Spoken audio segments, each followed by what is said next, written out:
Ժամանակակից պատերազմներում առաջնագիծը միշտ չի, որ սահմանին է, երբեմն այն տեղափոխվում է հեռախոսների էկրաններ, լրատվական հարթակներ եւ սոցիալական մեդիա, մի հրապարակում, մի մոնտաժված տեսանյութ, մի չստուգված տեղեկատվություն եւ հաշված րոպեների ընթացքում տեղեկատվական հոսքը սկսում է ազդել հասարակական տրամադրությունների վրա։ Հեռախոսների էկրաններին հաջորդում են վերահրապարակումներ, մեկնաբանություններ, քննարկումներ, տեղեկատվությունը տարածվում է արագ, իսկ դրա ազդեցությունը երբեմն դժվար է կանխատեսել։ Մասնագետների գնահատմամբ ժամանակակից աշխարհում տեղեկատվական ազդեցությունը դարձել է հիբրիդային մարտահրավերների կարևոր բաղադրիչներից մեկը։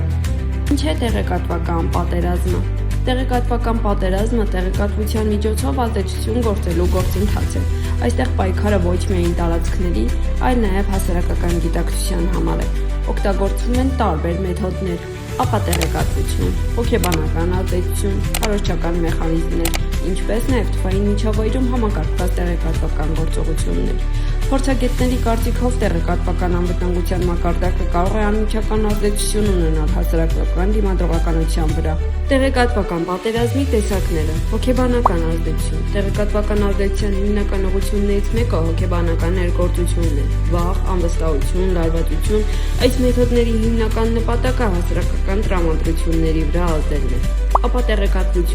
Ապա տեղեկատվությունը կեղծ կամ թերարժևորված տեղեկատվության տարածումն է։ Սոցիալական մեդիայի պայմաններում նույնիսկ մեկ չստուգված հրապարակում կարող է շատ արագ տարածվել եւ ձևավորել սխալ պատկերացում եւ հասարակական կարծիք։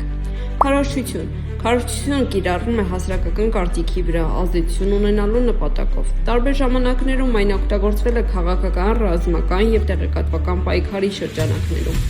Կիբերտեղեկատվական ազդեցություն։ Ժամանակակից տեղեկատվական միջավայրում ազդեցության մեխանիզմները հաճախ տեղափոխվում են նաև թվային հարթակներ, կեղծ էջեր, համակարգված ցանցեր, տեղեկատվական հարձակումներ եւ տվյալների արտահոսքեր։ Սրանք եւս տեղեկատվական պայքարի բաղադրիչներն են։ Սոցիալական մեդիան որպես ազդեցության դաշտ։ Այսօր տեղեկատվության տարածման ամենաարագ միջավայրերից մեկը սոցիալական մեդիան է։ Մի քանի րոպեում հրապարակումը կարող է հասնել հազարավոր մարդկանց։ Ալգորիթմները հաճախ առավել տեսանելի են դարձնում բարձր հուզական արձագանք առաջացնող բովանդակությունը։ Արդյունքում փաստերի եւ մանիպուլյացիաների տարբերակումը երբեմն ավելի դժվար է դառնում։ Մասնագետները կարևորում են մեդիագրագիտությունը որպես տեղեկատվական անվտանգության կարևոր գործոն։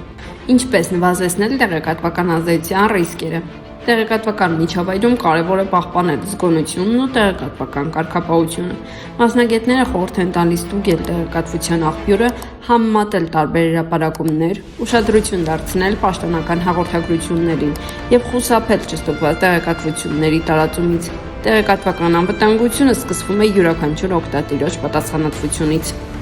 Ժամանակակից աշխարհում անվտանգությունը սահմանափակված չէ միայն ֆիզիկական սահմաններում։ Տեղեկատվական միջավայրում եւս շարունակում է պայքար հասարակական կայունության, վստահության եւ դիմադրողականության համար։ Երբ տեղեկատվության նկատմամբ պահպանվում են պատասխանատվությունն ու զգոնությունը, նվազում են նաեւ արտաքին տեղեկատվական ազդեցությունների ռիսկերը։ Ժամանակակից պատերազմներում երբեմն ամենակարևոր պաշտոնական գիծը մարդու գիտակցությունն է, իսկ տեղեկատվական անվտանգությունը դարձել է ազգային անվտանգության կարևոր մաս։ Բաժանորդագրվեք ալիքին եւ սեղմեք զանգակ կոճակը, եթե ուզում եք լսել ոչ թե մակերեսային, այլ իրական պատճառները առանց քողի։